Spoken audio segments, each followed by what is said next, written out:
Um, so today, so now we in the beginning of this amazing month of Adar, and as soon as we come into Adar, we should be singing the Misha Nichnas Adar Marbim Besimcha song, which is when you come into Adar, you should increase in your joy.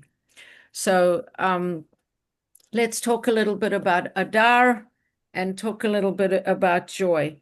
But just before we do that, we'll read the Hayom Yom, which is for the first of Adar, that was today.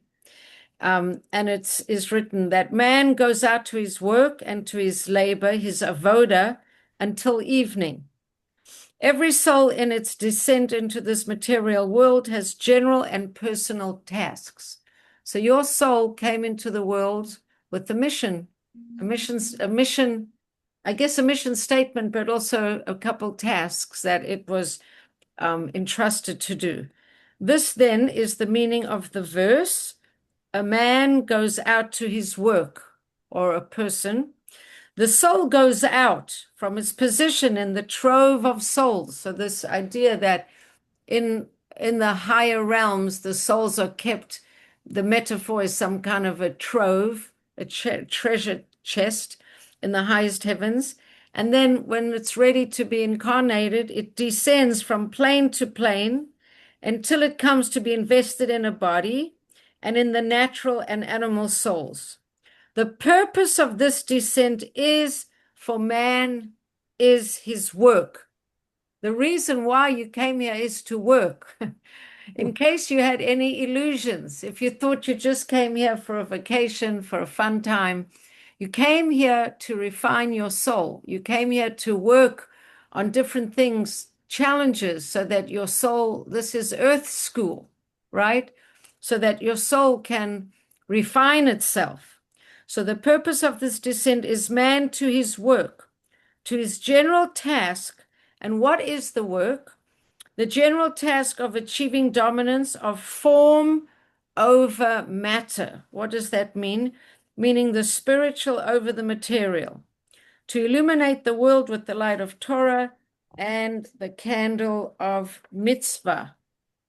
And then to his work refers to each individual's particular mission, for every soul has its unique avoda in intellect and emotions according to its nature and character. So, Forum versus what? um, For, uh, um, so forum over. each person is coming down for a specific task, and their specific task needs them to have a specific nature, specific intelligence, and to have a emotional makeup that's specific to them. But you said form over, and I missed Oh, the I word said form over matter, so matter. spiritual over material. And a person could ask, what is my mission in this world? So two answers. I've heard two answers. Answer number one is the thing that's easiest for you, the thing that you're drawn to, the thing that just speaks to you. That's clearly your mission. On the other hand, I've also heard that things that are very difficult for you are also part of the voda that your soul needs to do, because if it's something that you find difficult, it's also something that you need to focus on as well. So both of those things can be true at the same time.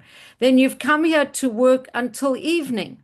What does that mean? While there's still time to accomplish, in other words, in your lifetime today to do them on a more profound level, the verse may be explained as follows, that it refers to the time that your soul is in this world until it ascends again back. And to his work, the soul's occupation in the world to come is commensurate with its occupation in the material world. So then it's not only talking about your work in this world, but it's also talking about your work in the next world. So how you refine yourself down here is also going to determine what kind of activity or um, what kind of position, what kind of activities your soul is going to be suitable for in the world to come. So the more you refine your soul down here, the more when you go to the next level of existence, which is you yourself as you know yourself, your soul persona, but just without the body. So as you know yourself, as you know your own being, so that comes with you, you yourself and your knowledge of your and awareness of your persona that comes with you. And depending on what you are doing in this world, if you study Torah regularly in this world, then when you get to the next world, you go to more advanced level of Torah study. If you just spend all your time in this world, just, slumming it in the bars, then when you go up, you start on a lower level. And what does it mean until Erev? High and high until he attains the ultimate delight and Erevut, the sweetness of the essence of the Ein Sof. Okay, so that's just telling us again about the soul's avoda, that it's come here to do work. It has a specific mission. And the way that you accomplish and refine your soul in this world is obviously going to have an impact on the kind of experience your soul has once it leaves this world. We're quite concerned with our souls after they leave our bodies. That's why once the soul leaves for the first 7 days, that's when the soul faces its most intense scrutiny. That's why we have the custom of Shiva, so that the family of the departed can have multiple opportunities of davening and praying and speaking about the departed, so that the first 7 days of that soul's journey can be with the most benefit and merits, because people talk about the soul and how wonderful they were and all the good things they do. That's a merit to the soul. Then the soul has 30 till the end of 30 days. So the soul is still going through evaluations and judgments, so to speak. And we do more, we continue to do things, not as much as the 7, but we continue for the shloshim till the 30th day, because the soul is still under intense scrutiny.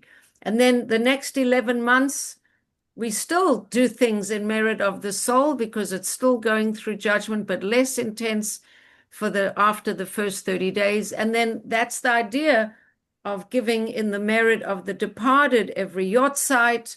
You do mitzvahs because the soul is alive in the next realm and it continues to evolve. So the idea of giving charity in the name of the soul wouldn't have any meaning if the soul wasn't on a journey, even once it leaves this realm. So there's journeys, it continues to ascend, ascend, ascend, and the soul is very much alive. It's just not in our realm. So I hope that's perfectly clear to everyone, that you shouldn't have any doubts about the fact that they asked Rabbi Friedman, I think, is there life after death? And he said the way you should ask that question is there life after life? And yes, there's life after life because the soul never dies. Okay, so enough of that. So I just want to speak a little bit about Adar, because we're coming into talking about in this week's Parsha, it's Parshas Truma, and from now until the end of Sefer Shmot and even into Sefer Vayikra, we're going to be talking about the construction of the Mishkan with all its items and all the details of that holy tabernacle that is a portable pop-up tabernacle that went with the Jews as they walked through the desert. But it's also the beginning of Adar. So I feel like we'll talk about the Mishkan, Bezrat Hashem, a lot. But Adar is a very high month. And I mentioned it in one of the classes I taught on the weekend, that if we count the months from Nisan, which is when we went out of Egypt and we became a nation, then Adar is the culmination of that whole year. So each month has its challenges and we overcome each month. By the time we get to Adar, we are the most refined and the most evolved. So if I just said that the point of the soul is to be able to let spirituality shine and infuse into the materiality, then if that's been the goal of humankind, let's say since we left Egypt and we got the Torah, if we go month by month, by the time we get to Adar, we're very good at knowing how to integrate the material with the physical. And that becomes the underlining simcha of Adar, and it meets its culmination in the holiday of Purim. So, and then Amalek is the force that wants to destroy all that is good and positive, and it wants to destroy the spiritual entity of the Jewish people. And so, as much as we're celebrating the joy of Adar and the accomplishment of Adar, which is to integrate the physical and the spiritual and elevate or infuse the physical with the spiritual, as much as we do that in Adar, and in Adar we have extra capacity to do that. We face to face with the opposite energy that's trying to make us smaller and trying to limit our effectiveness and try to bring us down. So there's an interesting idea that the energy of Amalek is erased through our joy and celebration and trust and faith and believe in good outcomes in Adar. So the more we buy into the whole Amalek story, which is being very concerned and distressed by anti-Semitism and letting it depress us and distress us. So in a way, that's Amalek, what he wants us to do. He wants us to feel bad about ourselves. He wants us to feel persecuted. He wants us to feel afraid. He wants us to be constantly on the defensive. And in Adar, we go the opposite. We say we have trust, we have faith, we joyful because we ultimately know that our life is a physical representation of a spiritual reality. And the spiritual reality is that God is in charge and he chose us Jewish people and he relates to us through miracles, through the miraculous. And Purim is one of those miracles that occurs within nature. And Purim brings us joy. And the more we connect to that, the more power we take away from Amalek. So the energy of Adar expresses the fulfillment of the original divine intention, which was to create a dwelling place for the divine presence in the physical world. You still reading from Hayom Yom? No, I kind of went, the Hayom Yom was about man's job in Purpose. each day Any- and in his lifetime, and then I started talking about Adar, and now I'm not talking about I'm not going from the Hayom Yom, but there's What a is nice the sefer overlap. you're looking at? Sorry? What sefer are you looking at? I am looking at my own notes Oh, from the Melinda Ribner's Sefer on Adar. yeah, I read it every day. Her sefer. So she has some list of recommendations on Adar, which I would like to share with you. And then after that, we'll go into our parsha. But if you understand that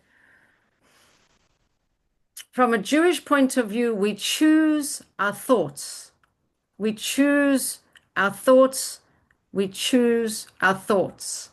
So our emotions result from our thoughts. So if we say, Misha nechnas Adar marbim besimcha, when we come into Adar, we make joy more it's not just that we're going to feel this automatically, it's that we need to make extra effort for joy, because joy is a powerful weapon. When Yaakov was depressed that he didn't know if his son Joseph was alive or not, it said that he lost his capacity for prophecy. He was down, he had a constricted spirit, and he lost his connection, his prophetic connection to Hashem. When we are down, depressed, or distressed, we've spiritually so much less powerful. So apparently, as much as there are good things in Adar, it's not coincidence that in Adar, Haman tried to create this horrible decree against the Jews. So even though Adar is a month of joy and it's a month of good mazal, and we're told that if you have a court case, try and schedule it for Adar because it's a month of good mazal. We also have some negative energies that come up in Adar that need to be defeated. And apparently, the sharpest weapon to defeat those demons, those enemies, those Amalek like entities that come at us is the weapon of joy. So increase joy in your life. Now, listen to this. The main reason we have come into this world is to experience and reach, or I've got here, teach joy. I'm going to read that again because it's quite amazing. The main reason we have come into this world is to experience and teach joy. Now, when we had the Tu B'Shvat Seder, there was a quote that Malchut was connected to dates. And there was a pasuk there that basically the ideal aspect of life is that people should be eating dates and learning Torah, and they should just be basking under their palm trees, just learning Torah. Mhm. I don't have the quote in front of me, but there was quite a beautiful idea that the point is pleasure. Now, of course, this can be misconstrued, and it can be used for tremendous debauchery, God forbid, or hedonism, God forbid. So we're not saying joy in narcissistic, gluttonous pleasuring of ourselves in non-kosher ways. We're saying that if you can serve God and do things that Hashem wants you to do, and you can do it in a joyful, happy way, that is the highest accomplishment. That means that you have aligned your intentions with Hashem. What's good for Hashem is good for you. And you're doing it and you're experiencing joy. I'll read it again. The main reason we have come into this world is to experience, and I think the word is teach, not reach. Teach joy. Be joyful even when challenged. And so the recommendation is give yourself time to play, to enjoy nature, dance, sing, meditate, find your inner child. Think of things that give you joy. And on the Shavasana, we kind of created an Adar challenge, which I'm going to extend to everybody listening to this class, to think of maybe every single day something that you can do, even it can be the smallest thing, but you're doing it for the sake of your joy and your pleasure. Now, it reminds me of a poem by T.S. Eliot, who I have to confess is not the greatest person to quote because I think he was an anti-Semite. But They he all writes, were, honey. All of the literary, right, from the Austins to the Brontes, they all yeah, were. okay, so What are you other gonna than the do? fact, so he wrote this beautiful poem, and then he said, "Do we dare? Do we dare to eat a peach?" So even if your pleasurable moment is that you're eating a peach and feeling the joy of it, it doesn't have to be a complicated thing, but the Adar challenge is to find something every single day that you do where you find pleasure. recommendation number 2, God. eliminate those things in your life that you can.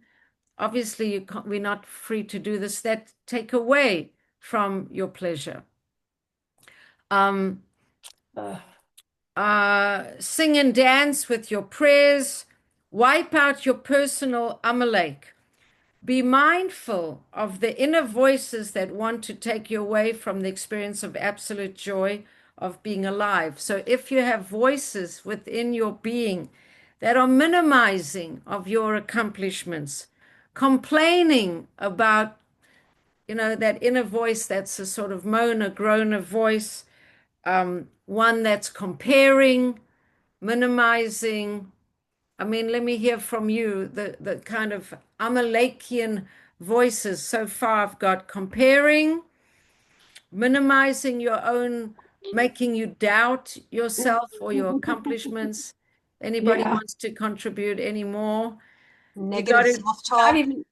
take those Amalek voices and beat them out. You got to send them out of the door. You got to say, out, out, out, damn Amalek. Mhm. Yeah. Not Um, even, Oh my not even God. what My you God. think you've accomplished, just like your own body image, you can easily, I know, and can easily be an Amalek, because Right, right. Body image is a big one. I mean, everybody's born with a different kind of body, and we need to appreciate that we are manifesting in this world in different ways and to have compassion and love for who we are and appreciation for who we are exactly as we are. So that is definitely a good one. The next recommendation for serving Hashem b'simcha is seeing the hand of Hashgacha Pratis in your life, Hashgacha Pratis or HP, right? Not seeing things that happen to us that are as random things. Now, this thing about random things happening is very important because in the actual pasuk that we need to go to shul to hear the Shabbos before Purim, it talks about how Amalek attacked us. And in the words of the pasuk, it says, and it Amalek happened upon us. He happened upon us, as if it just happened that he attacked us at that moment in that time. What Chazal learned from that wording is that when we think things just happen to us and we don't appreciate that everything that happens to us is meant to be sent from on high, designed to teach us a specific lesson, that's also Amalek. If you say to yourself, oh, that thing just happened randomly, that's an Amalek attitude that's taking you away from everything that happened for a reason, and it happened because Hashem wanted it to happen. So nothing is random and nothing is an accident. And what happens to you is Hashem communicating with you. It's our job to read between the lines. And remember, as Melinda Ribner says, Hashem has a sense of humor. So things happen to you, it's hashgacha pratis. Hashem does have a sense of humor, but everything that's happening to us is a communication from Hashem. Giving tzedakah will help us increase in joy. And that is what I wanted to share to you about Adar. So I encourage you to join the Adar Challenge. The way you join the Adar Challenge is that you post every day, either on this chat or the Shabasana chat.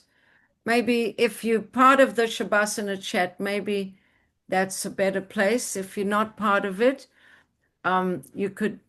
I think most people here, well, Dina Bracha can't post so easily. Sorry, is not on the Shabasana chat, but either chat, post on this chat, but maybe Shabasana chat better. What did you do today, tomorrow, the rest of every day of Adar for extra joy and simcha?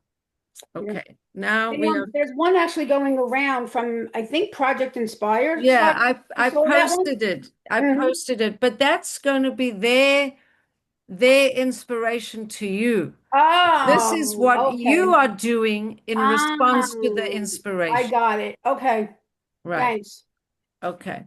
Yeah, I think if you post on the Shavasana chat and Sori can post on this chat, Okay, no because problem. otherwise this chat will get a little clogged. Right. Okay. And I prefer this one to not be clogged.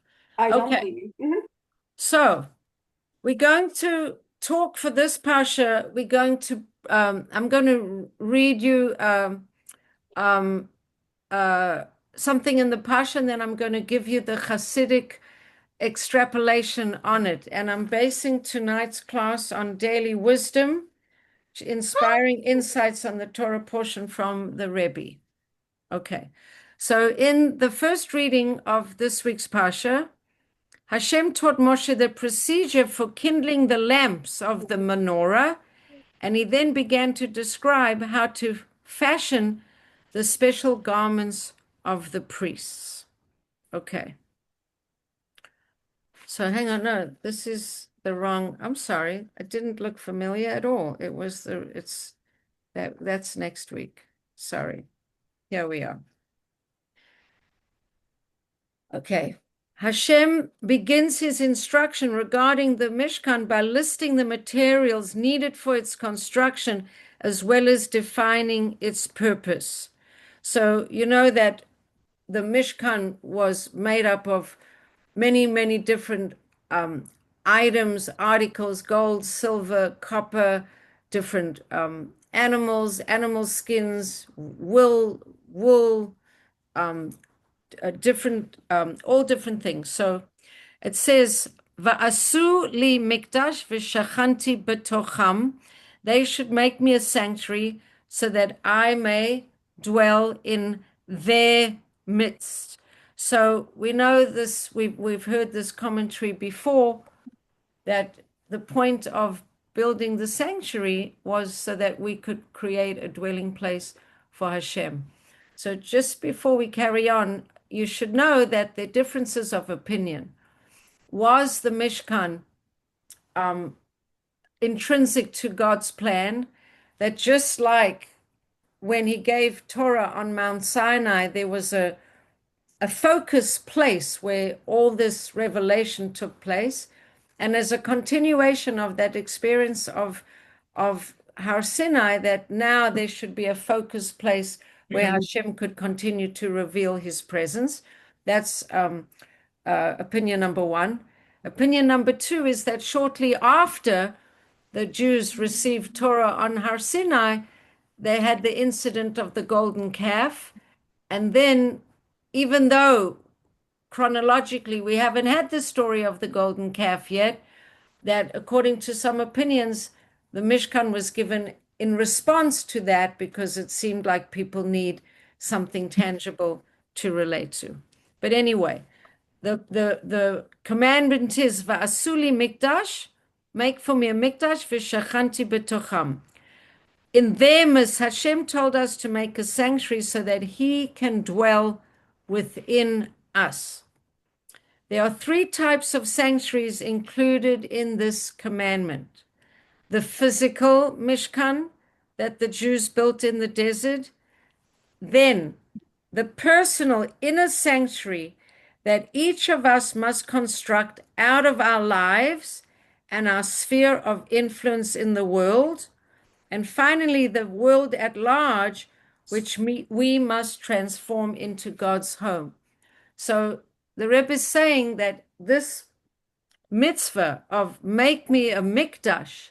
I can't even pay attention to the class. Oh, you hear that siren? It makes me insane. Like I want to move. I can't be here anymore. What is it? A Sorry. police? It's a You don't hear that police. siren? I can't hear it, but is it the police station? It's the firehouse, and it The goes fire. off constantly. Every time is 6 long, Oh, I'm sorry. piercing shrieks, and it makes me. I'm sorry. Right, I'm sorry. It's twice now since the class started. That's not good. Ugh, no. Okay, so let's just get back here in focus. Asuli mikdash v'shachanti betocham. We've got three levels of this. Level number one, make the Mishkan, this portable tabernacle that we're going to discuss in great detail. That's level number one. Level number two, make yourself into a Mishkan. Create with your own life. Your life becomes the building of a Mishkan. Your life, your home, your own sphere of influence in the world. And the third level is help Hashem turn the whole world into his dwelling place, into a place where Hashem can consider the whole world his dwelling place. So I'm going to ask you to say it back to me. Three levels of interpretation of Asuli Mikdash v'Shachanti B'Tocham. Three levels. Who's going to One physical. Okay, be more specific. Oh, you don't want us to repeat what you said, but you Yes. want us to say how it works. No, I want you to give me three levels of fulfilling this mitzvah. Make me a mikdash so I can dwell in their midst. Give me three different interpretations. Make me a mikdash. Literally, Just Create the as space. you heard it, just feed it back to me. Create a holy space where he can be So you present, where we can, feel place him. to pray. Okay. I just told it to you, so I'm asking you to tell me back exactly what I just told you. I was doing that, but then you told me I wasn't correct. Okay, Susan, try again.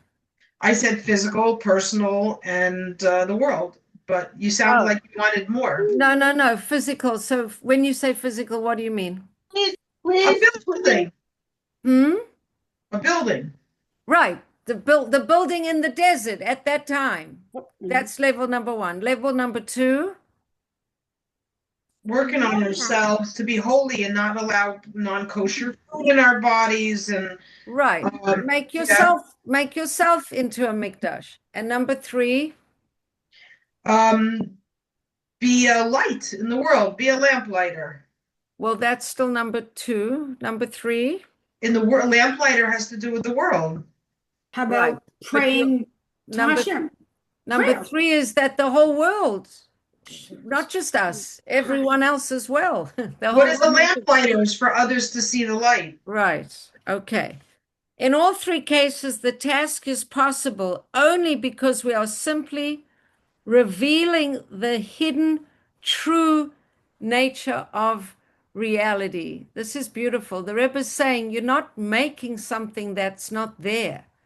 The world is godly. You're revealing the inherent holiness within you, and you're revealing the inherent holiness within the world, and you're revealing the inherent holiness in the desert, in Am Yisrael, in any dark and unlit place.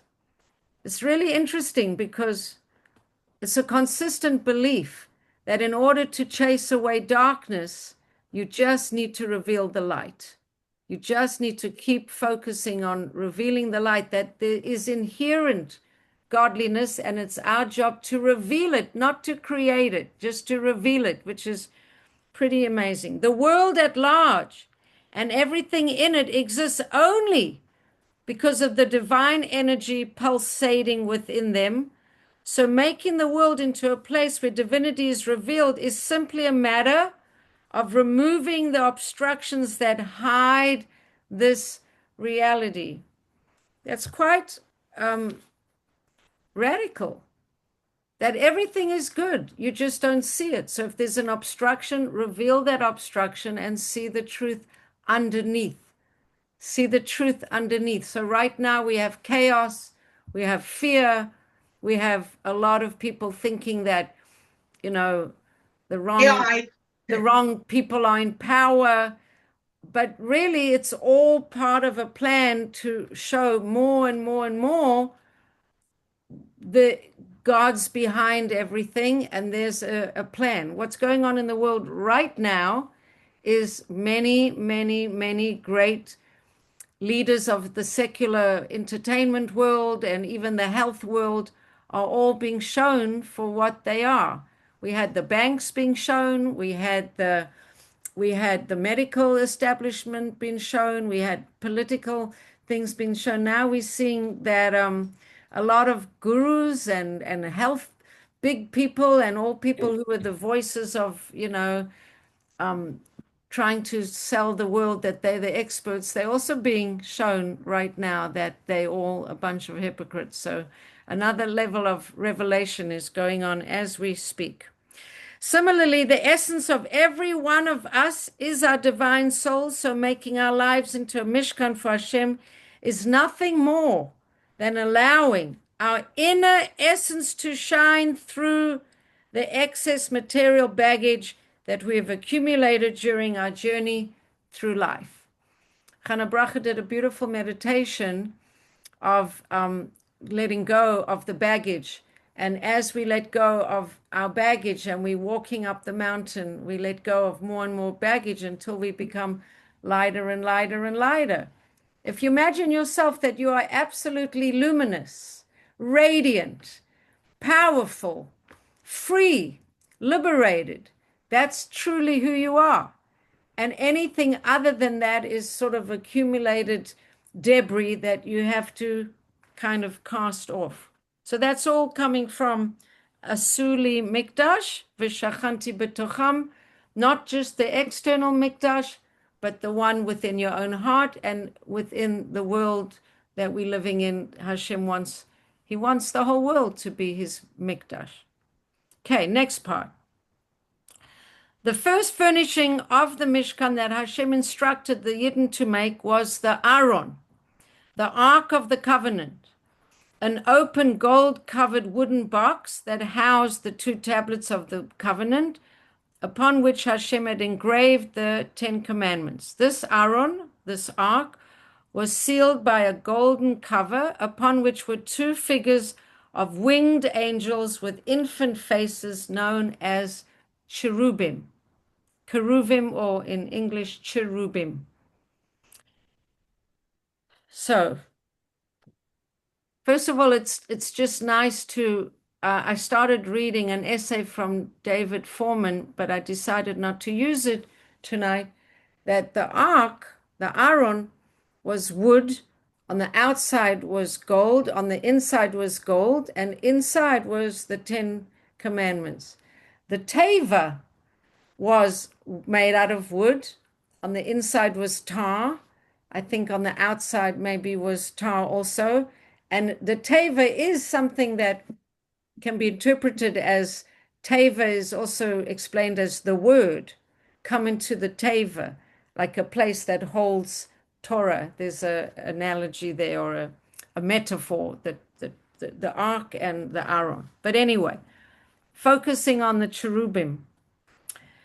The infant-like faces of the cherubim signify our intrinsic bond with Hashem and is akin to the essential bond between parent and child. Despite any fluctuations that might arise in this relationship, the bond between parent and child can never be broken. The fact that the cherubim were situated above the tablets of the Torah and faced each other signified that by studying the Torah, we can reach the root of our divine soul, allowing our consciousness to merge totally with Hashem. So this is setting the bar quite high, that just like cherubim are children of Hashem, and just like parents have a close relationship with their parents, hopefully, these cherubim are like childlike faces, and they're right above the Torah. They're protecting the Torah. And by studying it, we can, it actually says here, merge totally with Hashem. Our consciousness can merge totally with Hashem. And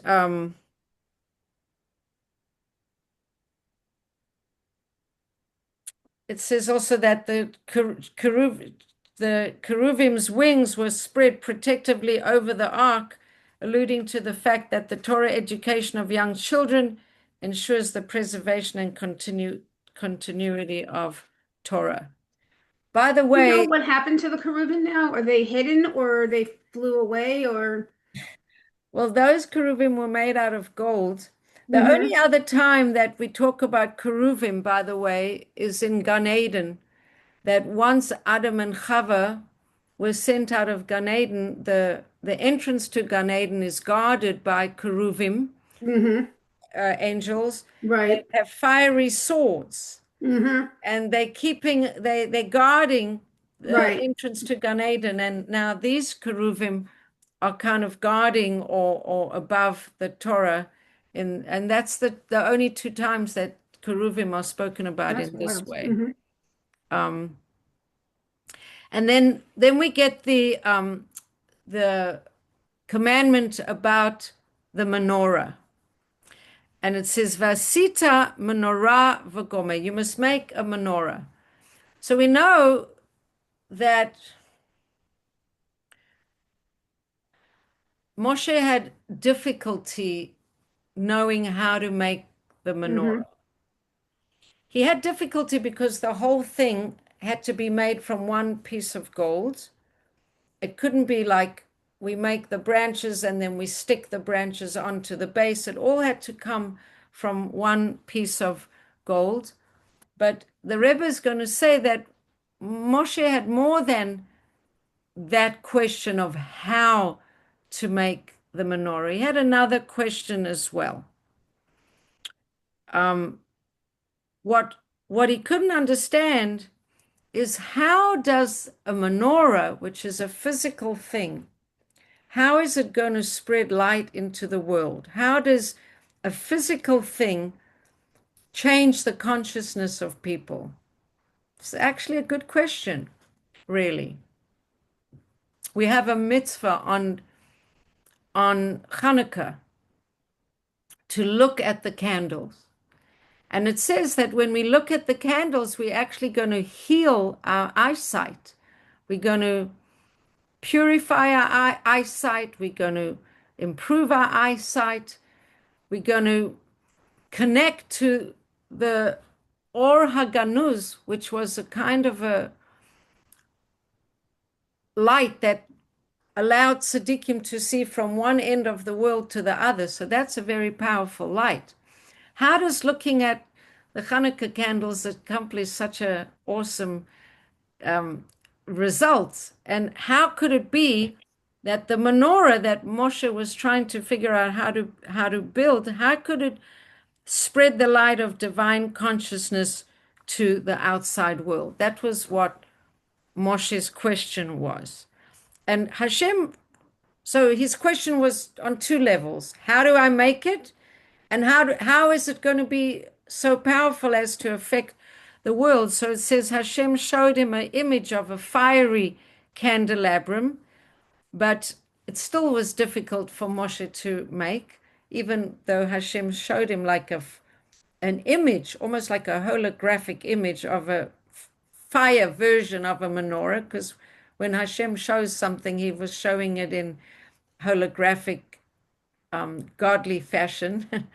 So, so then it was still too complicated for Moshe to envision. So Hashem told him to just throw the gold into the fire, and the menorah miraculously came and took form. But by showing Moshe the fiery menorah, Hashem affirmed his hesitations. He informed him that indeed, using physical objects to spread divine awareness in the world is impossible for us to do on our own. He therefore told Moshe to cast the gold into the fire so that the menorah would take form by itself. So there's going to be an interesting concluding paragraph on this. So Moshe is saying, Hashem, I don't know how to make this menorah. I don't know how to make it begashmias, number one. And number two, I don't understand how this physical object is going to illuminate the world. It's a piece of gold. Okay, it's going to have fire burning at it, but it's a piece of gold with olive oil things. How's that going to change the concept, the construct of consciousness of the world and the people? And Hashem says, for your first problem, throw the gold into the fire and I'll make it for you. And for your second problem, he says, I'm going to help you. What does that mean? Hashem requires us to transform all of our material pursuits and possessions into sources of divine light. But he also knows that we cannot do it on our own. So all he asks from us is that we kind of cast it all into the fire of our hearts. In other words, let our love for him permeate all we do, and he will do the rest. So, in other words, we're taking the actions that happened in the story and we're making a metaphor for how we can make our actions illuminated. So just like Hashem told Moshe, throw the gold into the fire and I will actually shape the menorah, the Rebbe is saying that when you do an action, throw it into the fire of your heart.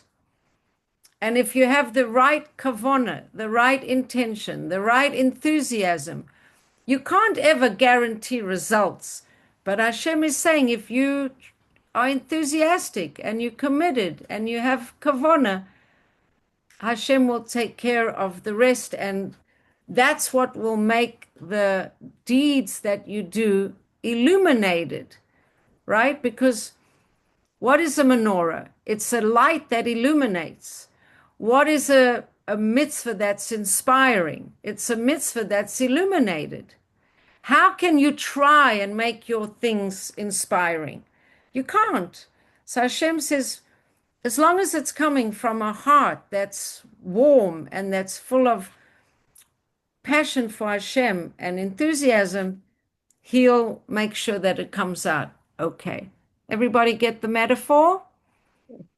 Okay, I'm testing you tonight. Okay, two explanations of Hashem. I don't understand what's doing with this menorah. Give me two levels. What is Moshe asking?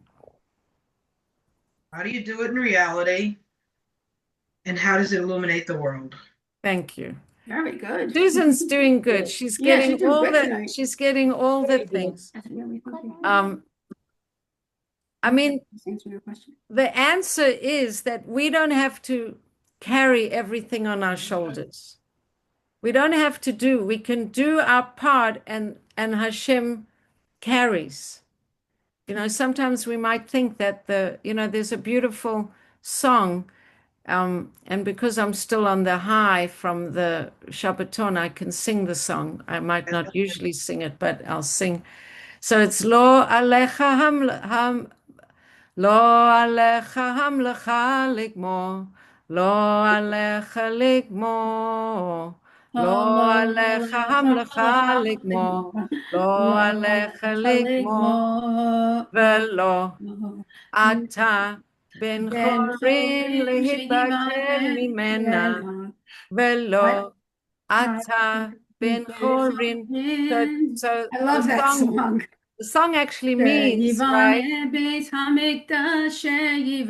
Right? Right. So the song really means it's not on you to finish the work. Mhm. It's not on you to finish the work, but you have to give it your best shot. V'lo ata hamlecha ligmo. It's not for you to finish the work, but on the same hand, you are not free. V'lo ata ben chorin lehid lehid v'lo ata ben chorin lehid batel biman. You're not free from trying your best to do what you can. You don't have to do it all. I always see the translation, you are not free to desist from it. You're not free to desist from it. In other words, you have to make your effort. You don't have to finish. You don't have to think it's all on your shoulders, but you can't not do your bit. You got to do your bit. Okay. This was a compact shear. Every minute. Say again. Compact shear. Every minute was like incredible. Like every minute. Which one? From the beginning to the end of this year. It was compact. Oh, you're talking about this one. Yeah, like Oh, yeah, I not see a it. line wasted. I see it's 1 minute to 9. So yeah. Um okay. Well, there's more things, but uh um mm, we'll just do one more. So this one is a very cool one because they had to make the pasuk is Va'asita et hakar hakrashim lemishkan eitze shitim omdim. You must make the planks for the Mishkan out of acacia wood, shittim wood. And the shittim wood were like staves and wood that were uh, vertical. Okay? So Is that what staves are? the walls were to be made out of vertical planks of acacia wood. Acacia wood is shittim wood. But shittim has connection verbally to shtus. Ruach shtus is a spirit of folly that comes to a person. Also, shita means bending. So the acacia tree is called the bending tree because it bends to the side as it grows rather than growing straight up. The Hebrew word for foolishness, shtus, is another form of this word because foolishness is an act of bending away from the right path. So, there's such a thing called ruach shtus, and then there's shtus de kedusha. So ruach shtus, it says a person doesn't do any avera, anything wrong, unless they were caught with a ruach shtus. They got a crazy idea in their mind, and they landed up doing a sin. That's called ruach shtus. But shtus de kedusha is you do crazy things for the sake of Hashem, and that can be very holy. So this shtus, this kind of craziness, this not rational, this very impulsive thing, it can be either holy or unholy. Unholy foolishness is the illogical thinking that leads us to go against Hashem's will. But shtus de kedusha, holy foolishness, is our willingness to go beyond the strict requirements of Torah to refine ourselves. So they would place all these planks vertically, upright, straight, for a holy purpose, and showing that all of those planks were kind of holding up the Mishkan is kind of inspiring us to use that aspect of ourselves that could be this way or that way to be upright and help hold up that Mishkan we were talking about before. In other words, incorporate all parts of you, the crazy, the spontaneous, the creative, that's also Striking about the Rebbetzin at the end when she was playing the guitar and dancing. Like I never saw Rebbetzin do that before. She was That's true. Yeah. She on Motzei Shabbos, she was very cute. I thought she Yeah. was really yeah. relaxed and One of she's the very girls. cute.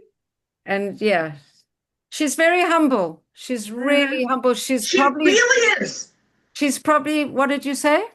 She really is. My impression before I met her, which is false because I never met her, was that she was probably like a strong personality and willful. Not at all. She was so humble, and everybody who said anything, she gave validation and respect to. It was And awesome. yeah, and it was like 100, like it was you. She really focused on what you were saying and didn't Right. belittle Value. or yeah, it was just So It was amazing. yeah, I do have to say that having met a lot of Torah teachers, I would say that she really gets a great prize of humility, which is very impressive. Very, very, So very. anyway, so we've come to 9 o'clock. So I guess that's all we have time for tonight.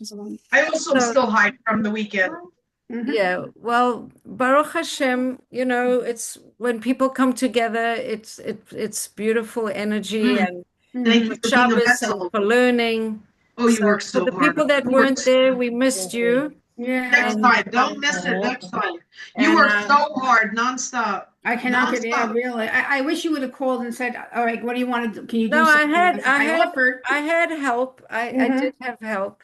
Sometimes managing the help can also be Can also a be, little bit yeah. overwhelming. A So I separate did chore, yeah. I So did it have is I overwhelming. think I had more help, more people helping me this time than maybe even in previous years. So I'm getting better at asking for help. I am. Good, okay.